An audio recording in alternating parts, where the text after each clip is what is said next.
has declined since the beginning of the century. And the question is this a trend we can reverse?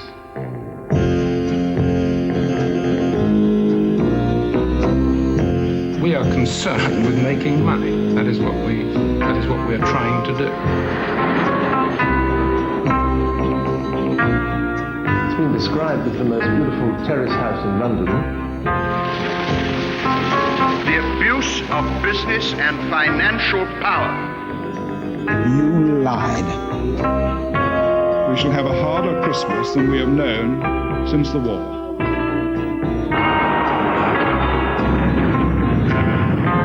Economic activity is best left to the private sector, with market forces being encouraged to operate.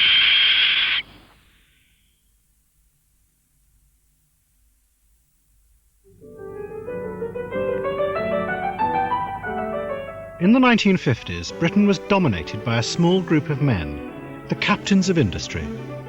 They were eminent industrialists and bankers who met together at the court of the Bank of England. The court opens with the traditional reading of names, and the wide experience available to the bank is apparent. Mr. Cobbold, Mr. Miners, Sir Charles Hambro, Senior Director, Merchant Banker, Sir John Henry Williams, Chairman of Courtaulds, Mr. Cadbury, Industry, Newspapers, Lord Kindersley, Chairman of Rolls-Royce, Merchant Banker, Mr. Babington Smith, Banker and Industrialist, Middle East, Mr. Ely, Steel and Chemicals. Men like these were powerful because of the vast industrial empires they controlled. They worked in partnership with the politicians to shape the future of the nation. But what these men did not realize was that within 15 years, their whole world would be destroyed. Their power would be taken away from them, and their factories torn down and sold off. And the man who began their destruction was a suburban accountant called Jim Slater. To do it, Slater awoke a force that had been dormant since before the war, the stock market. And as he grew powerful, Slater became an ally of politicians. But what neither he nor they realized was that the force he had awoken would overwhelm all of them.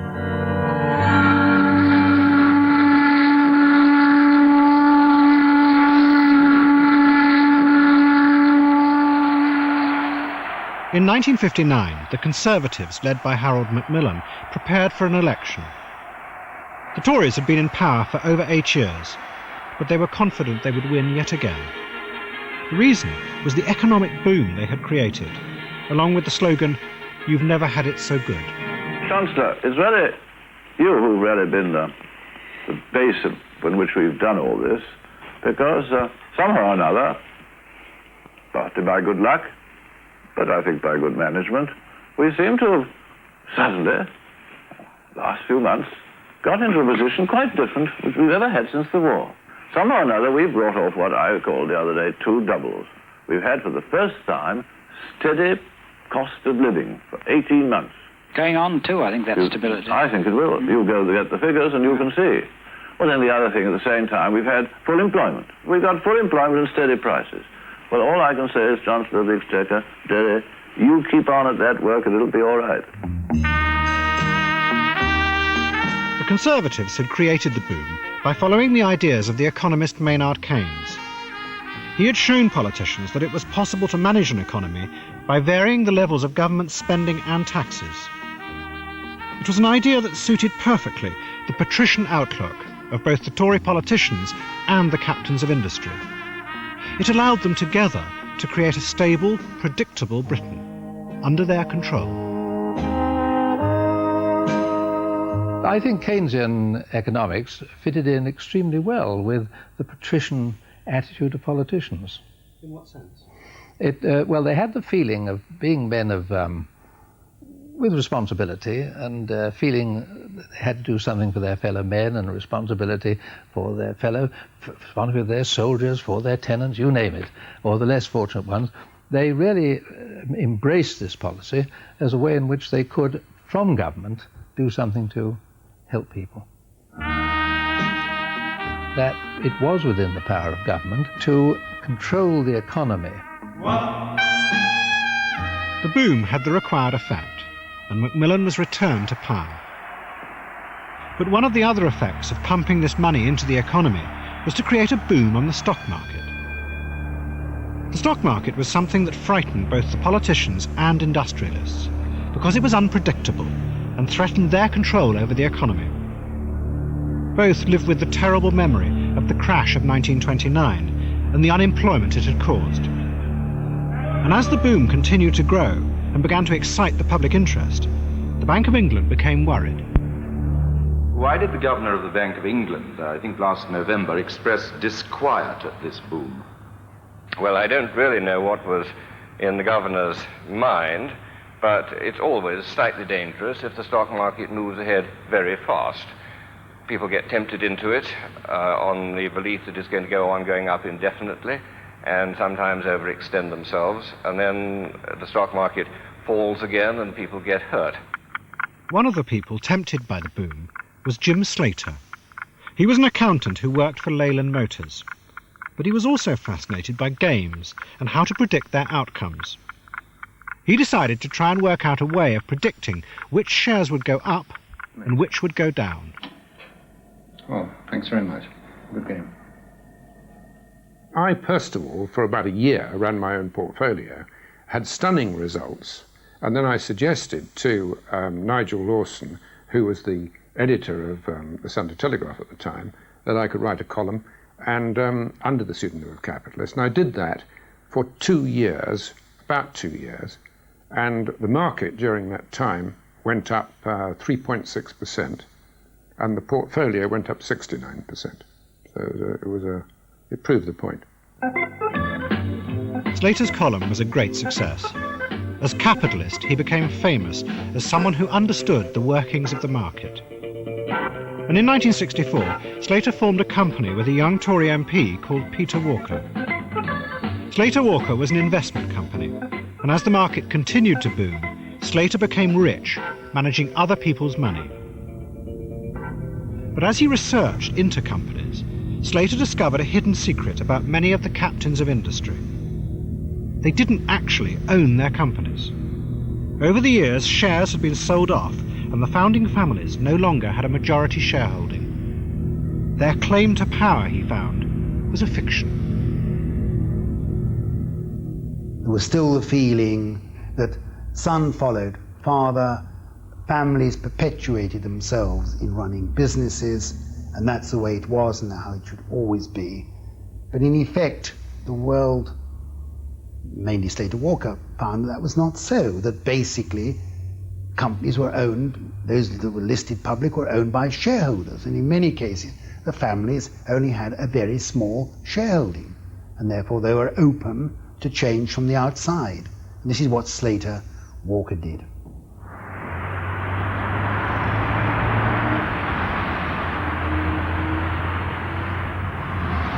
This is a very fine example of a cork tree. It used to be right on the edge of the road, right at the edge of the property, with the canteen just beside it, and it's in very good nick. It's obviously not been hit by traffic or anything. Presumably, it was in danger of being hit by traffic, otherwise they wouldn't have put this big hefty fence around it. And this is a real cork tree. The cork products we made were seals and gaskets of every sort and kind, and we made thousands of those, I mean millions of them. We'd have orders from all over the world, 40 or 50 million at a time, and we'd have machines that were stamping them out all the time. You went into the machine rooms where there'd be 50 machines doing this, knocking out these damn little things.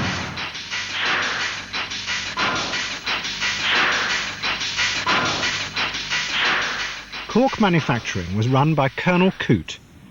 The Coote family had founded the company 70 years before. And as the largest local employer, the Colonel always opened Chingford's Fete every year. But Jim Slater had discovered that the Coote family no longer had a majority shareholding, and he decided to try and take the company over. I went down to see the man who was the chairman. His name was Colonel Coote, and he said to me, his first words, he said, "You can't take this over. This is a family company." And I said, "Well, no," I said, "you're wrong." I said, this is a public company in which your family happens to have an interest." Slater came in and made his bid across the table. My father wasn't the slightest bit interested. He just told Slater to go to hell. He wasn't interested. Slater was half his age. My father was a military man, or had a military background. And I think he was horrified to think this young man had the audacity to suggest that he might take over Cork Manufacturing. I mean, he was in a way typical of a large number of people running family companies that have become public but still go on treating them as if they are family businesses. I'm just going to pause for a minute because I want a cup of tea, if I may. Whereas you were saying what? Well, people put money up for the shares, don't they? They expect a reward.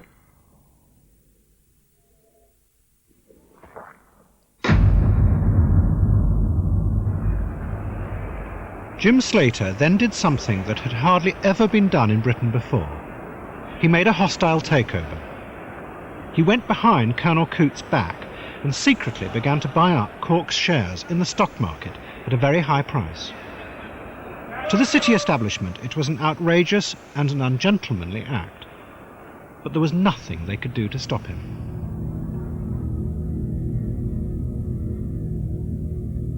And as Slater bought the shares, he ruthlessly exposed the illusion of Colonel Coote's power.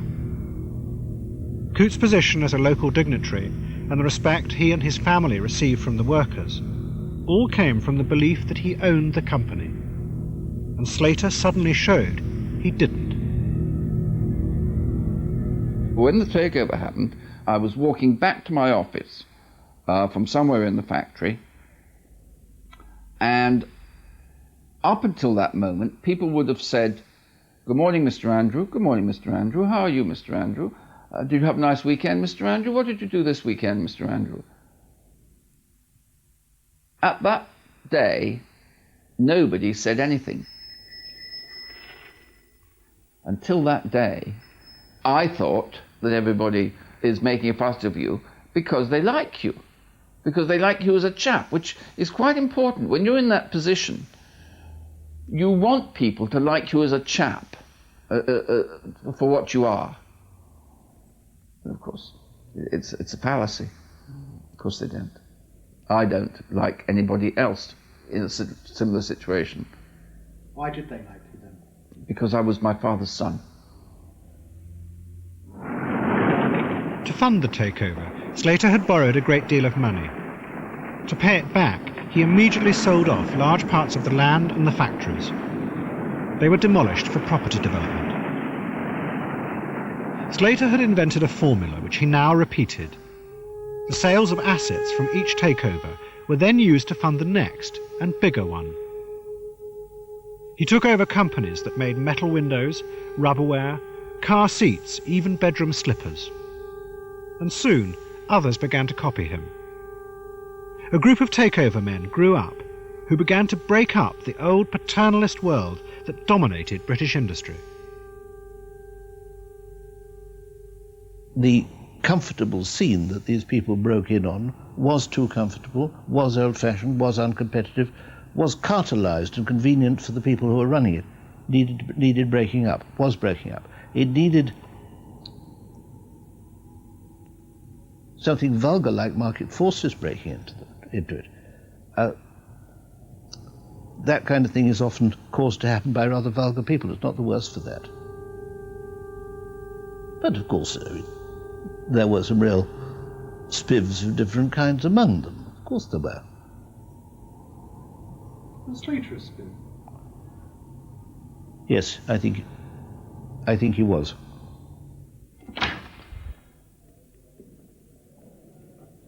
This is the Great Room, or the Saloon, as they called it in the 18th century. Remarkable room, built with extravagant design. All the panels on the ceiling were painted by William Kent himself, and are the love life of the gods of ancient Greece. The social centre for the takeover men was the Claremont Club, a gambling club in Berkeley Square in Mayfair. It was run by a right-wing aristocrat, John Aspinall. He was a ferocious professional gambler, and those he admired and let into his club were people he described as risk-takers. Some people actually seek risk, and they put themselves at risk voluntarily. And I think this is a spirit that is to be admired. I think it's the spirit that built the prosperity that everybody in this country is enjoying today. It was created by adventurers, by merchant adventurers, by pirates, if you like Morgan and Drake. £200 for £200. Cards, please. 8 cards. 6. Could I have a bet of £50, please? The Claremont was considered to be fast, in one word. Fast, gambling, up all night, kept odd hours, didn't do a regular 9 to 5 and yet still managed to make millions, which slightly annoyed some people.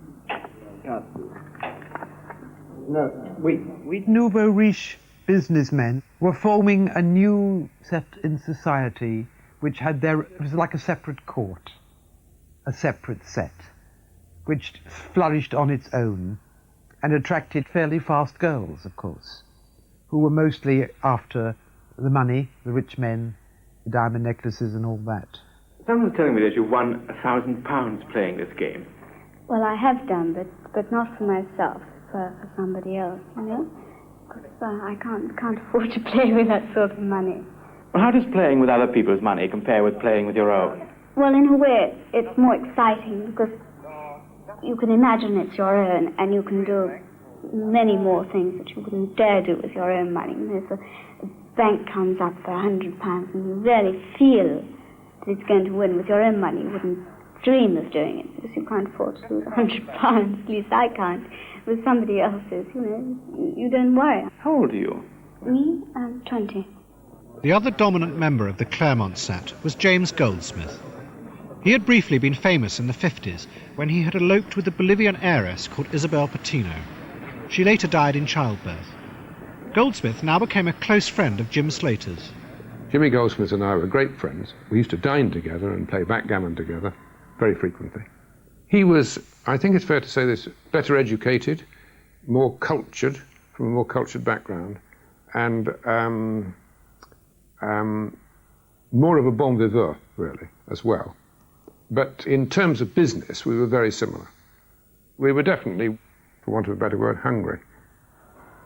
Slim and fit. Goldsmith specialised in targeting food companies. His first success was Slimsear, the makers of a slimming bread. He immediately sold off many of its assets. Keep you slim and fit. But he immediately got rid of Trinity and he got the whole thing for nothing. So it was a very good deal. And then it was one of many. And I remember at one time he had Slimsear bread, Prosear bread, he had Elizabeth Shaw chocolates, he had Carson's chocolates, he had that excellent water biscuits. I still use them. What are they from? Carr's water biscuits, Jacob's water biscuits, Holland's toffee, and Singleton and Cole snuff. I never used that. But he had so many products you see all around you. And he had Chewits. And when he bought Chewits, he said, do you know, Aspers, 40 million Chewits a week are consumed in this country. And I said, what is a Chewit? Chewits, even chewier than a 15-story block of flats. I think Goldsmith wanted power. I think that Goldsmith was, as a personality, by far the most powerful of them all. A formidable enemy, a ruthless combatant. There is a story of Goldsmith at school which I'd like to bring into this because I think it's to do with the character of the man. He was a turbulent schoolboy, to put it mildly, didn't get on with his housemaster, but when the time came for him to leave early, he turned up in the housemaster's study and said, I know we haven't always got on, but I don't want to part on bad terms. I've got a present for you. It's the complete recording of The Marriage of Figaro, which in those days was on Fragile 78 Records. Housemaster quite melted at this, reached out for the parcel, and Goldsmith dropped it.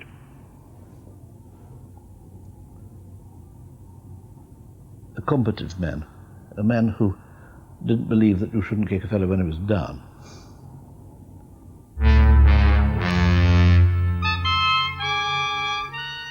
To the establishment, the Claremont set were a group of destructive gamblers. They were tearing up British industry and fueling a dangerous boom in the stock market. The journalist Paul Johnson wrote, "They are squirming social scum, typical of the rottenness that is poisoning British society." But to one group in Britain, they were heroes. These were the growing suburban middle classes who were now investing heavily in the booming stock market, and in turn giving Slater and the others their growing power.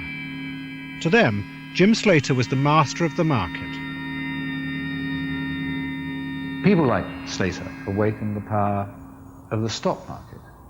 He created tremendous excitement, sent share prices roaring, focused attention, national attention on the stock market. It was the story of the day. What power did he have personally? He had immense power in that, with a word, he could move markets up or down. It was quite a frightening power, probably frightening to him too, I would have thought. He had to be very careful about what he said. But he knew that if he bought a share, the share would go up. And that's a pretty good way of printing money. But Jim Slater was about to stop being a despised outsider. Politicians were going to turn to him for help and make him an influential force in British politics.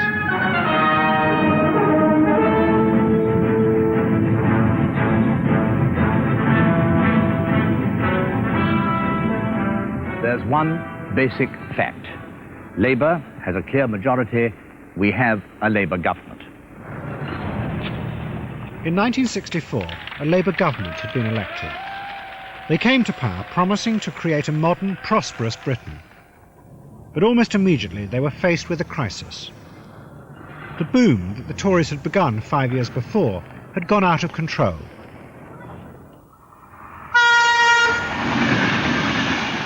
British industry simply couldn't cope with the demand created by the boom. The new government faced growing inflation and a balance of payments crisis. They had to cancel many of their election promises and cut spending.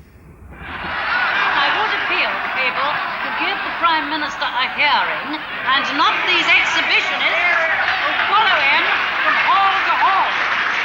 But our own friends return to the purpose of this meeting. Everything in our program has been costed and is included within the program of our national plan, within our tightly controlled and rigidly expended government expenditure program for the next 5 years.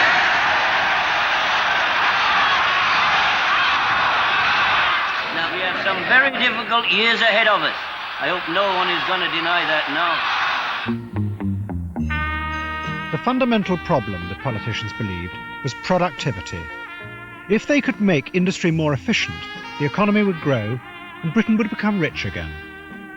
What was needed was a quick way to reorganise industry. At this point, Jim Slater emerged as a public figure. He portrayed himself as a new kind of industrial manager. Unlike the old captains of industry, he was not concerned with the national interest. He was only concerned with making a profit. You are, in a sense, a new breed of person in British industry, aren't you? Now, you don't deal with any one thing other than money, really. I mean, that is, in a sense, our product. How do you mean? Well, we are concerned with making money. That is what we are trying to do. I regard my prime job, if I can put it that way, as a responsibility to my shareholders to provide for them an increasing return per annum on their capital employed. And this, to my mind, is what it's all about. What Slater argued was that he was using the stock market as a tool to reshape industry. He sold off any part of a company that didn't make a healthy profit. What remained automatically became more efficient. And he pointed to his phenomenal growth in profits to prove this. What Slater seemed to have invented was a way of increasing productivity without having to invest any money. He was no longer a wrecker of industry, he was its saviour. And Slater had been seen as a pirate, truth to tell, a trampler of the established order. But of course, by this time, perhaps it was a good idea to trample the established order, make it leaner and fitter, and all the sort of jargon that people put round at such a time. And here also were people who were regarded, and Slater is the classic example, as wizards. They looked like agents of industrial reconstruction. And it's worth reminding ourselves that the government at the time, the Wilson government, a Labour government, had an industrial reorganisation corporation going on at the time, actively backing takeovers, having preferred favourites. It's also worth remembering that the minister in charge was Tony Benn. The Labour government copied Slater's methods. Under Tony Benn's guidance, they masterminded massive takeovers and mergers in British industry. Old companies were forced together to make new conglomerates.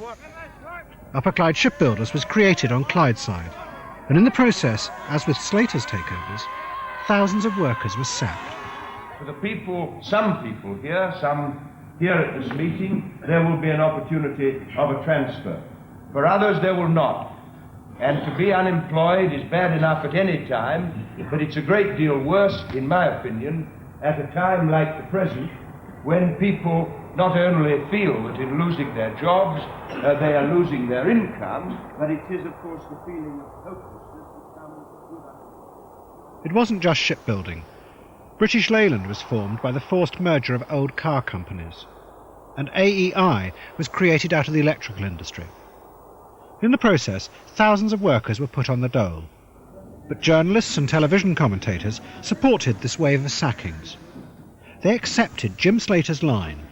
These were necessary casualties in a war to make Britain great again.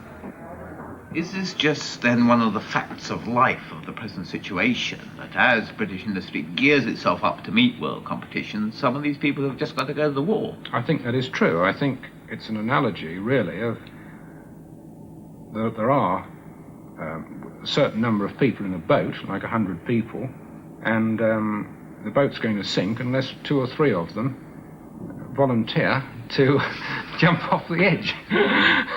Like the way you call it, volunteer. Well, they might be draw lots for it.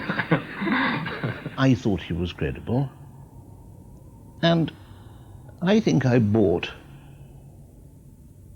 the Slater story, which was that he had at least the gift to wake up boring companies, of which there always are plenty, and there were plenty then.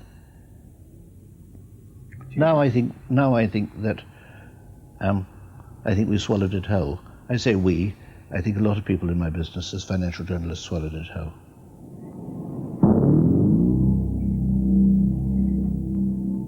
I began to realize that I and other people in the financial press were willing dupes. I'm labouring this. It's a bit on my conscience. In fact, there was very little evidence that any of the companies that Slater took over had become more productive. Almost all the increase in profits he reported came from the stripping out and selling off of assets. Slater and the other takeover men were not the saviours of industry they pretended to be. They like to pretend that they went in as some sort of consulting group and restructured industry. They didn't. They ripped it apart and sold off the assets and destroyed industry.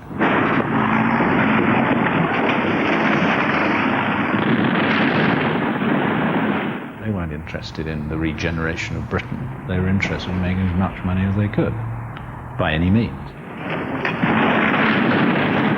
Slater was beginning a tremendous process of change, which has ended with the destruction of large parts of British industry. Because the assets of industry were taken, and perhaps rightly so, but were taken and were used for other purposes.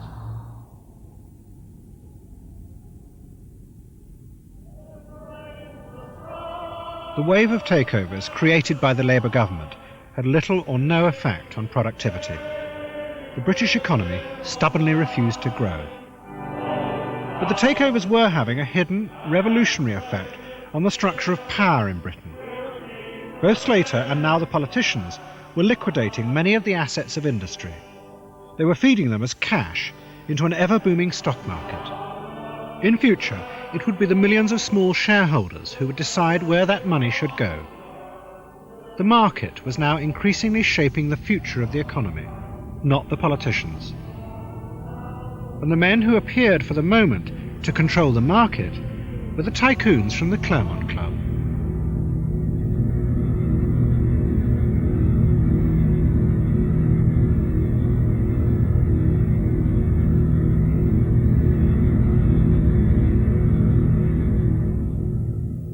And the tycoons were about to be joined by a new, even more ruthless member. He too was going to use the growing power of the market to build an empire. But not in Britain, in Africa. And yet again, he was going to deceive politicians. I have it in command from the Queen to read to you the following message from Her Majesty. As you assume the heavy responsibilities of independence, I send my good wishes for a great and noble future. Through the 1960s, Britain gave independence to her former colonies in Africa. But what was left behind were hundreds of plantations, factories and mines, all still owned and run by the British. They had provided the wealth of the empire. Into this world came a new type of entrepreneur. He was called Tiny Rowland, and he ran a small mining company called Lonhro. Rowland was convinced there was a fortune to be made in independent Africa, and he was going to do it by taking over Britain's old colonial industries. And what's more, the new African leaders would help him do it. At the time, all the established companies in Africa were pulling out because of the political situation and other problems there, and he just moved in and brought them up for a song, virtually. I mean, when Rowland took over Lonhro, it was a very sleepy little company, but within 2 or 3 years of Rowland appearing on the scene, it escalated beyond all recognition. He was quite amazing, the deals he did. The potential of in those days, black Africa was huge, and I wanted to become involved. When you say potential, do you mean the potential for making money, or for diversifying your interests, for having power? In what terms do you talk about potential? Not in terms of making money alone or having power. That never occurred to me. The excitement, the interest which I thought I would be acquiring, the people I would be able to meet, the vast openings on the continent, these were the ones which attracted me most of all. The takeover that made Rowland powerful in Africa and in Britain came in 1968. He used ruthless methods to get hold of the richest gold mine in the world, the Ashanti gold mine in northern Ghana. It had been run by a British company for over 80 years, and the chairman was a famous war hero, General Edward Spears. He lived in colonial splendour at the centre of the mine.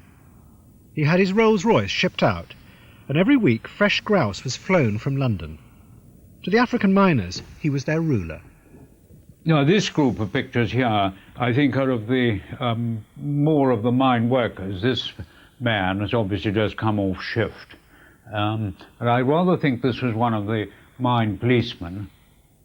And then the two dear old men up here who worked more distantly for the mines, I think.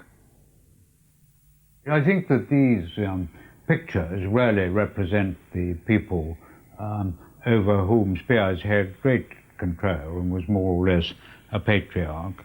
And I think they show that the Ashanti were very fine people who Spears respected tremendously, and equally they respected him.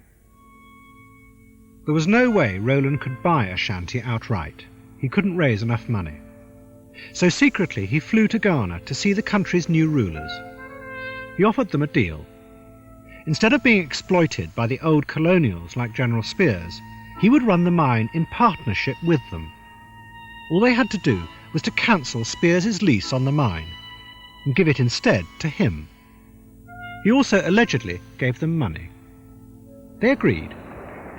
When the news that the lease was being terminated was leaked to the London Stock Exchange, the price of Ashanti's shares crashed, and Rowland moved in and bought the company for a song.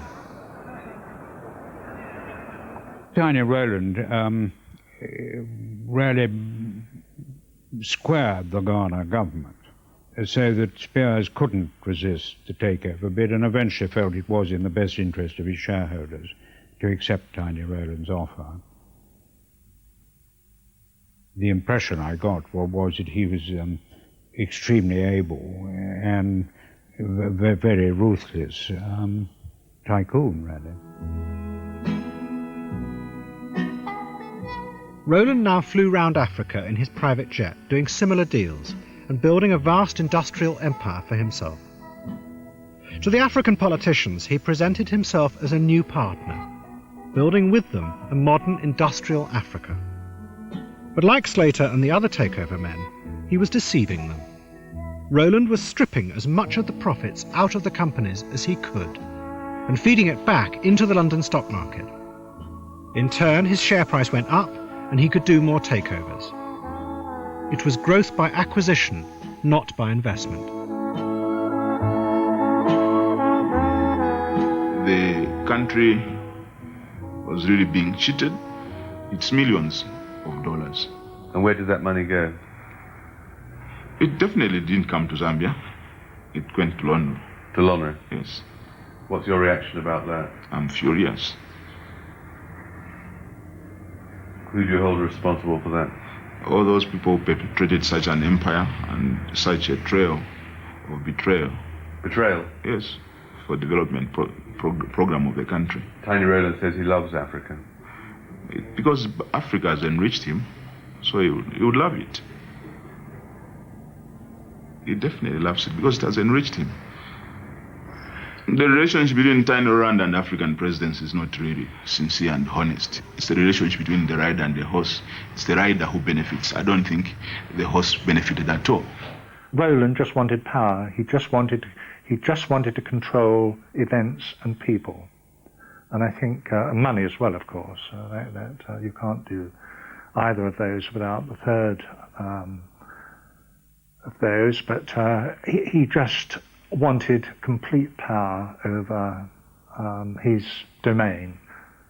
He would lie, he would put one person against another, he would do anything to achieve his aim. Tiny Rowland now became a close friend of Jim Slater and the other takeover tycoons. They dined together at the Claremont and sold each other companies. All of these new tycoons were making fortunes by tearing up an old system of industrial power that had dominated Britain and its empire for over 100 years.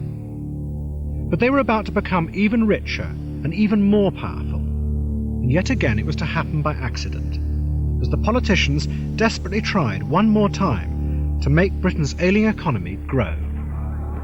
The Queen has asked me to form the next government, and I am indeed proud to accept. To govern is to serve. This government will be at the service of all the people, the whole nation.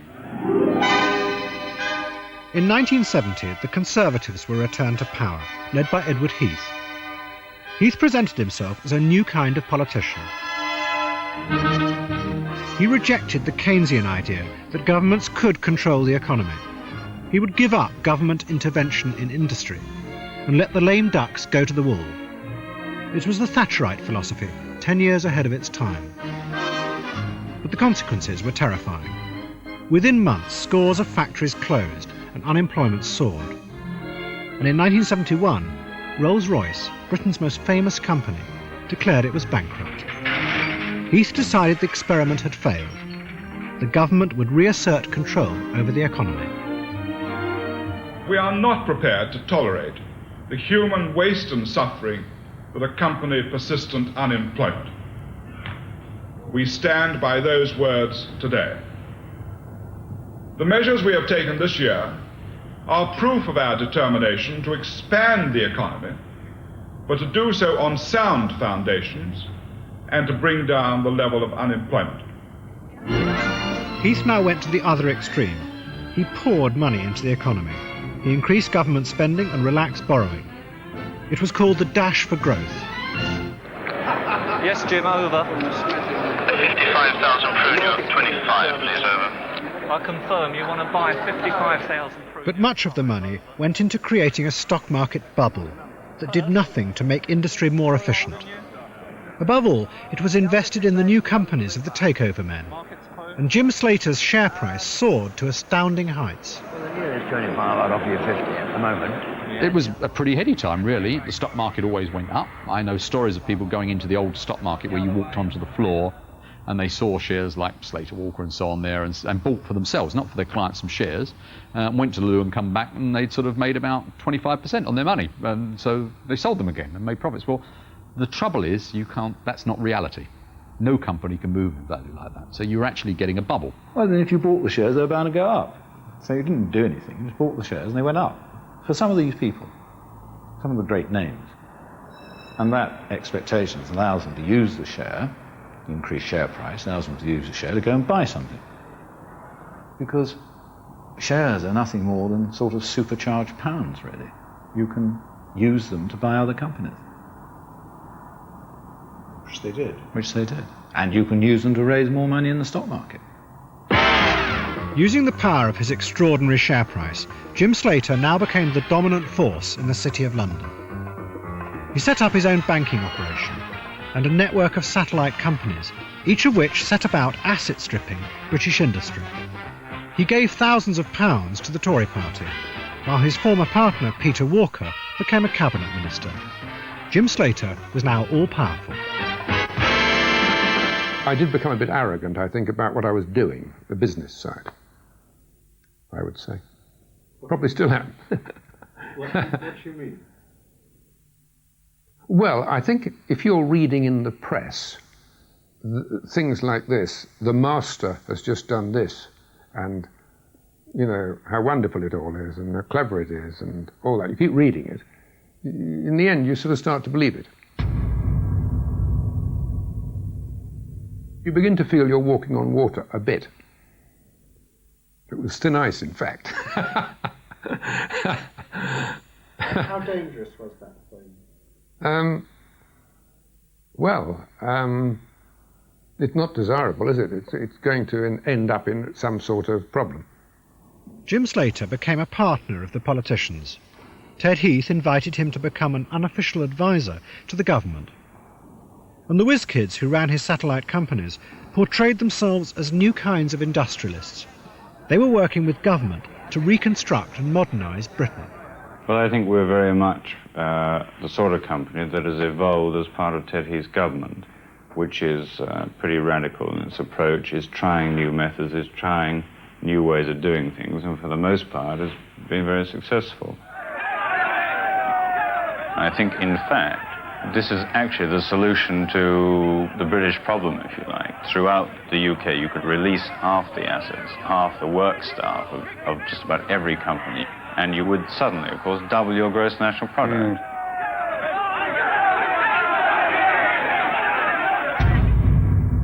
The takeover tycoons had finally supplanted the old captains of industry. They had forged a new partnership with politicians. But what few people realised was that their success was based on a facade. They were doing nothing to reconstruct British industry. They were merely profiting from its decline. But drunk on this moment of power, they portrayed themselves as the inheritors of the great industrialists of Britain's past. If you look back to the great days of British industry, the days when we controlled 23% of the world's trade as opposed to about 9% now, when all these great legendary companies were founded, they were all founded, without exception, by capitalists, industrialists, financiers, whatever you want to call them, with a face. Now, all these men who founded these companies were tough, ruthless, ambitious, and not necessarily likable men. They also forced the captains of industry to bow down to them. Tiny Rowland placed on his board the old establishment figures from each company he bought up. He wanted to display them as trophies. Drove him? Oh, partly money thing, partly to beat the likes of us, I think. You know, he didn't really like us much, and by us I mean the establishment. If you look at his most extraordinary thing, the odd thing is he liked Etonians, and he had umpteen Etonians on his board, stiff with them. I can't think why, but he did. But he wanted to sort of, I don't know, beat us, I suppose. I mean, at our own game or somebody's game. Well, he was just buying them. He was just using them. And it's amazing how these people would react to a motor car or a trip abroad or a night out or a flat or something. I was amazed because I would have thought they'd be above that sort of thing. They were all sort of blue-blooded, top-notch people, and yet they would still want a free ride. Why does everybody call me Big Ed? Why do they take the mickey out of me? Everywhere I go they call me Big Ed. It isn't very nice, you must agree. I don't know how I got the name of Big Ed. It's a puzzle that I never could define. 'Cause nearly all the folks who call me Big Ed have got bigger heads than mine. But the tycoon's brief moment of power was about to be destroyed. By 1973, it was clear that Heath's dash for growth had failed. It had created rampant inflation, and when the government tried to hold down wages, it led to violent strikes. The politicians privately believed they were losing control of the country. It seemed to me the government had lost control and wanted to give in but didn't know how to give in, and that it was the proof of something, an idea which was becoming quite prevalent among some of us, that whatever the government did, the trade union power was too strong to be effectively countered. That sense of pell-mell of things crowding in, overpowering even a prime minister who was disciplined and determined to do his best, the crowd of events became too great. In one last attempt to control the economy, Heath decided to slam the brakes on. He announced an immediate freeze on wages, prices, and profits. The idea that profits would be restricted panicked the stock market, and the bubble finally burst. Share prices began to slide. This was a disaster for the tycoons, because their share price was their only source of power. Goldsmith immediately sold off practically all his companies, as did Jim Slater, but he found it more difficult. Unfortunately, we were in a lot of our liabilities, on property in particular, were difficult to get out of. So although I could see it coming, I was selling off companies, left, right and centre. But in the end, I was stuck, for want of a better word. Tiny Rowland was also stuck. Try as he could, he found it impossible to siphon enough profit out of his African companies to support his share price. So he created fake profits. The profits of Lonrho were, of course, what Rowland did was, with all the companies, all these 300 companies, where they traded with each other, and a lot of them did a lot of intercompany trading, he just added all the sales figures together and consolidated them in one set of accounts, which were produced in London for the Stock Exchange, of course. Well, we've just had the quarterly figures of Lonrho, which is one of our mining companies, and the figures are entirely in line with our expectations. They've made So no nothing announcement much about has nothing at all. No. It looks like a very encouraging report. Call them better on it. Call them 71-3. 71-3. Yeah. Good news every time. Wonderful news. Bigger profits, bigger turnover, and so on. It wasn't true.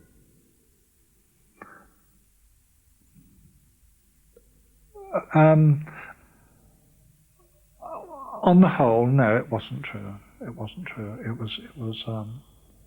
It was false reporting. At this point, the establishment decided to turn and fight.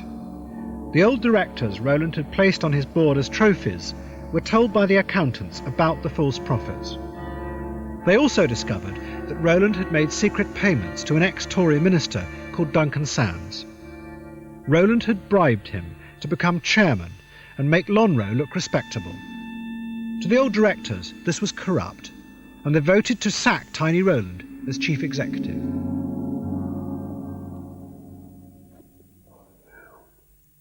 They waited for an opportunity when Mr. Rowland was out of the country, traveling the Africa and the Gulf states, and it was only when I overheard a telephone conversation in the suite that Mr. Rowland was out having a meeting between a young lawyer, and some people in London, that I thought something was awfully wrong. And upon Mr. Rowland's return, I told him that I had a feeling something was going to happen in London.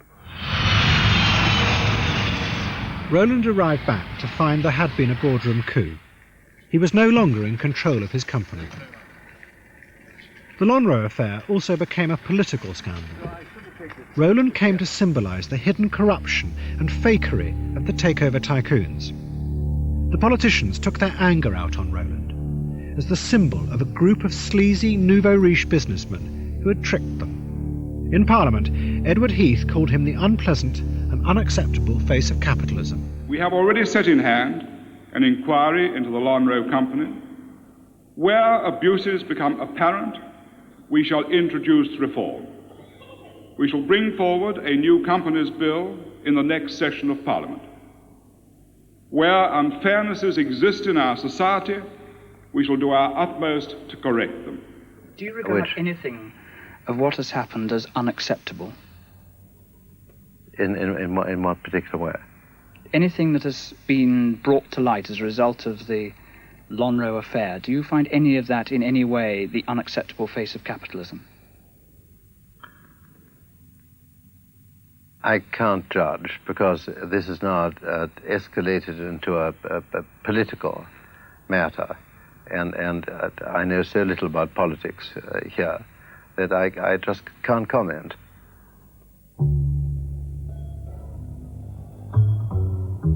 But Rowland decided to fight. He was convinced he still had one group of supporters left. They were the thousands of small shareholders. He summoned an EGM, an extraordinary general meeting, to ask the shareholders to vote for his reinstatement. He had made them rich. Now they must come and save him. We walked in by the back door, and we sat in the sort of front row. When I say the front row, where the board would be, I mean the sort of...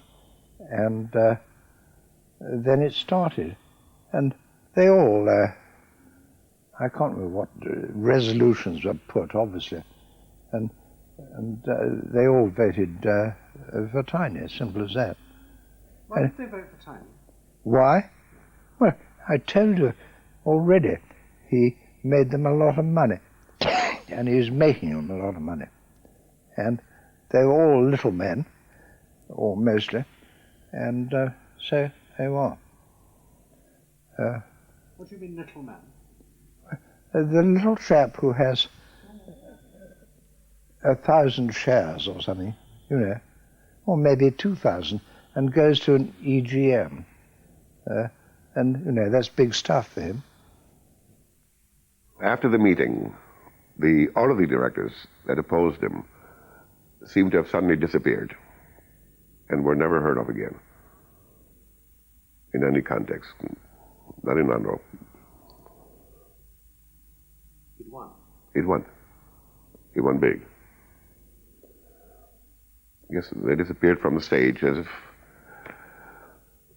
if shut down one by one, like a turkey shoot. I knew it was going to happen. I was thinking, where would I go and have tea? Simple as that.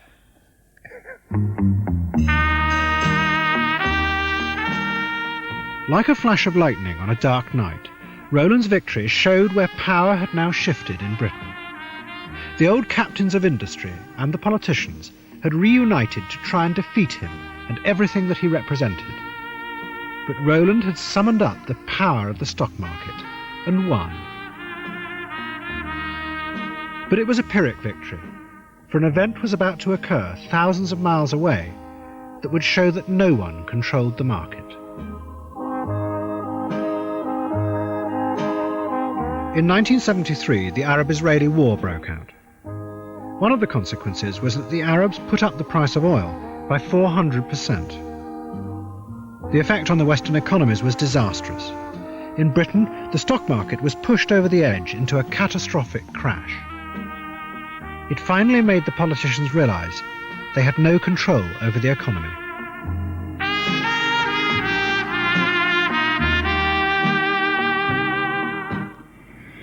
As Prime Minister, I want to speak to you simply and plainly about the grave emergency now facing our country. In the House of Commons this afternoon, I announced more severe restrictions on the use of electricity. We are limiting the use of electricity by almost all factories, shops and offices to 3 days a week. Jobs will be in danger and take-home pay will be less. We shall have to postpone some of the hopes and aims we have set ourselves for expansion and for our standard of living. We shall have a harder Christmas than we have known since the war.